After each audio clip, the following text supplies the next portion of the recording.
महावीर चक्र श्री जसवंत सिंह रावत जी की ఘన నివాళి.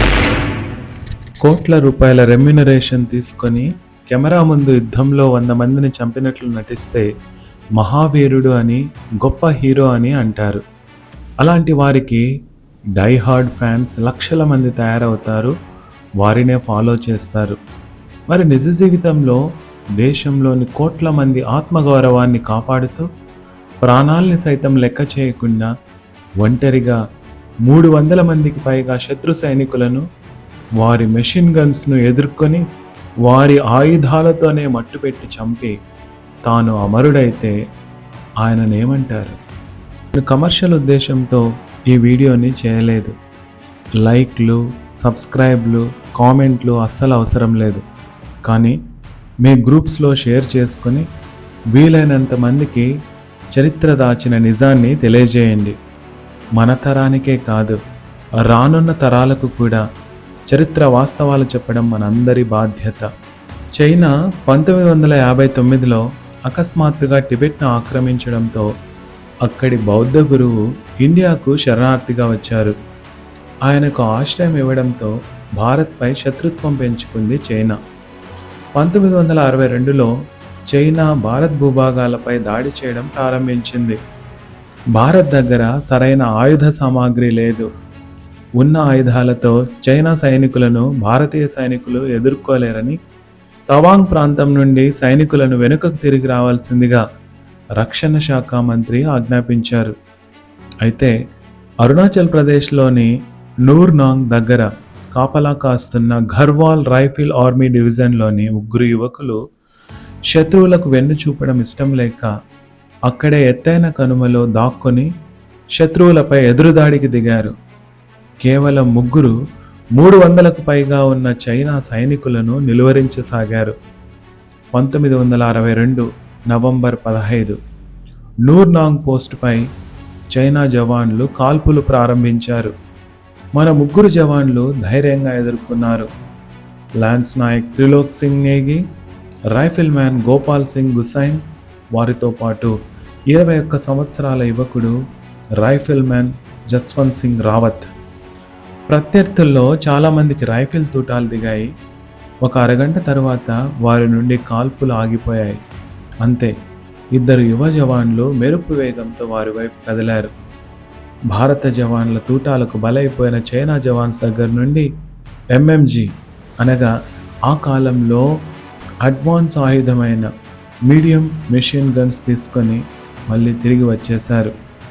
కొన్ని గంటల తర్వాత మళ్ళీ చైనా జవాన్ల నుండి కాల్పులు ప్రారంభమయ్యాయి. మన జవాన్లు ఎదురు కాల్పులకు దిగారు. కొంతసేపటి తర్వాత కాల్పులు ఆగిపోయాయి. ఈ విధంగా చాలాసార్లు జరిగింది.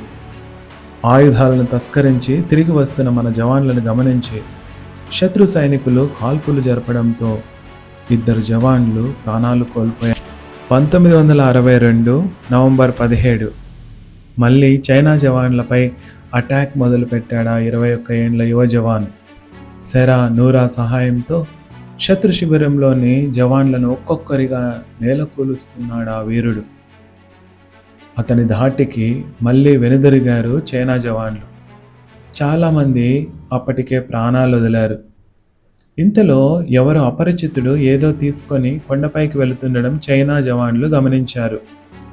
వెంటనే అతను చుట్టుముట్టి అదుపులోకి తీసుకొని చిత్రహింసలు పెట్టగా తాను కొండపైన ఉన్న జవాన్కు భోజనం తీసుకెళ్తున్నట్లు చెప్పేశాడు ఆ వ్యక్తి. అది విని హతాశులైపోయారు వాళ్ళు. కేవలం ఒకే ఒక్కడు 3 రోజుల నుండి వారిని ఎదుర్కోవడం, 100 మందికి పైగా తమ జవాన్ల ప్రాణాలు తీయడం భరించలేకపోయారు. కోపంతో ఊగిపోతూ భారత జవాన్ను చుట్టుముట్టారు. అయినా జంకలేదా యువ జవాన్. చివరి దాకా పోరాడాడు. సాయంత్రం సూర్యుడు అస్తమిస్తుండగా శత్రువుల తూట గొంతులో దిగగా జై హింద్ అంటూ ప్రాణాలు వదిలేశాడు ఆ యువకుడు. సెరా శత్రువుల నుండి తప్పించుకునేందుకు కొండపై నుండి లోయలోకి దూకి ఆత్మహత్య చేసుకుంది. నూరాలు చిత్రహింసలు చేసి చంపారా చైనీయులు. మన జవాన్ గొంతు కోసి తలను తీసుకెళ్లారు.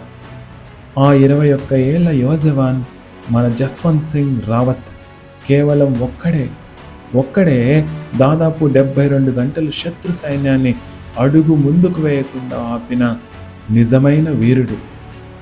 300 మందికి పైగా చైనా జవాన్లను అంతమొందించిన వీర జవాన్.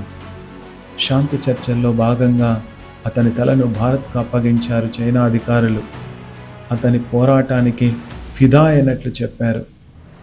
జస్వంత్ సింగ్ రావత్కు తవాంగ్ ప్రాంతంలో మందిరం కట్టి అతనిని దేవునిగా పూజిస్తున్నారు ఇప్పటికే అక్కడ ప్రజలు. సెరా నూరాలకు ఘాట్లు కట్టారు. ప్రతిరోజు డ్యూటీలకు వెళ్ళే జవాన్లు అతనికి దండం పెట్టుకొని వెళ్తారు. జస్వంత్ సింగ్ ప్రత్యేకత ఏమిటంటే చనిపోయినా ఇప్పటికీ వివిధ అవార్డులను గెలుచుకోవడం. ఇటువంటి మహావీరుల జీవిత కథలు మన చరిత్రలో భాగం అవ్వాలని విద్యార్థులకు పాఠ్యాంశాలుగా చేర్చి దేశభక్తి, విధి పట్ల నిబద్ధత పెంపొందించాలని మనసారా కోరుకుంటున్నాను. జై హింద్.